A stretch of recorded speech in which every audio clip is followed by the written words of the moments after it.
Hali gani mwanafamilia wa channel tupendwa hii hapa ya Bizoza Media. Kama ndo mara yako ya kwanza, basi usisahau kusubscribe, kulike, kushare pamoja na kucomment. Bwana bibie Nifa atumiwa ujumbe mzito ambao ulioweza kumshtua, na kwa upande wake ameweza kusema kwamba hichi ni kitu gani, mbona kama kuna vitu ambavyo sivielewi, na anaona kabisa kuna watu ambao bado wanaendelea kunifuatilia pasipo mimi kuweza kutambua. Unaambiwa bibie Nifa aliweza kushtushwa baada ya kuweza kuona kwenye simu yake imeingia meseji ikimuuliza wewe uko wapi, na ikimuuliza wewe uko wapi na unataka nini katika maisha yako, kwa sababu tunakubembeleza sana lakini bado tunaona unaendeleza na mambo yako yale ambayo tuliyoweza kukukataza.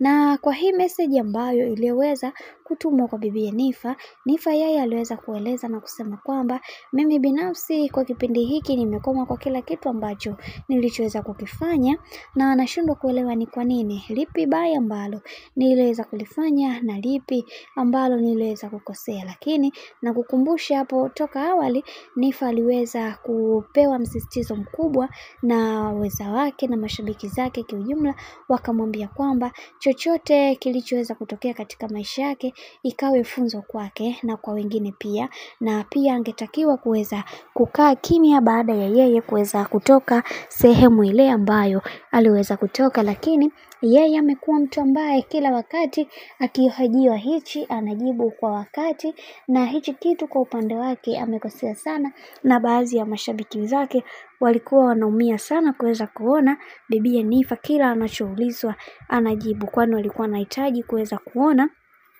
bibie Nifa angetulia walau hata mwezi mmoja, alafu hizi heka zikiisha ndipo aendelee na mambo yake. Lakini kwa upande wake imekuwa tofauti, baada ya kuweza kutoka tu kama hivi siku ya leo, siku inayofuata alishaanza kuposti mitandaoni mara hivi. Sasa kwa hichi kitendo kilichoweza kutokea, watu wengi wamempa onyo kali na kumwambia mpaswa kuweza kuwa makini na kauli zake ambazo anazoziongea, kwa sababu watu wameshapinda kwa wakati huu, hawataki kuweza kuona nchi yao ikiongelewa vibaya.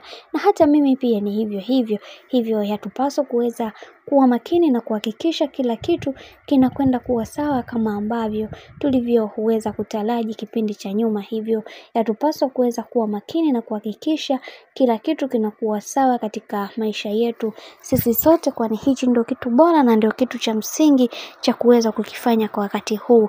Na kwa haya ambayo yanayoendelea kwa bibie Nifa, yeye binafsi amesema kwamba nimewaelewa kwenye kila kitu ambacho mlichoweza kukizungumza, lakini bado naendelea kujiuliza ni kwa nini haya yote yananitokea mimi. Na hapo ndipo shabiki mmoja alipoweza kumjibu na kumwambia kwa sababu ya kihelehele, punguza kihelehele, basi kila kitu kitakwenda kuwa safi kabisa. Lakini ukikiendeleza kihelehele, basi utajikuta unaingia katika matatizo kila siku na utasema umerogwa, kumbe wewe mwenyewe ndiyo unayejiroga. Hivyo ya kupaswa kuweza kuwa makini na kuhakikisha kila kitu kinakwenda kuwa sawa kama vile ambavyo tulivyoweza kutaraji kwa watu wengine.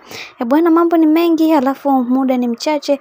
Mimi nataka nikukumbusha kitu kimoja, kama ndo mara kwa kwanza, basi usisahau kusubscribe, kulike, kushare pamoja na kucomment, kwani ukifanya hivyo utakuwa umejiweka katika nafasi nzuri ya wewe kuweza kuenjoy na kufurahia.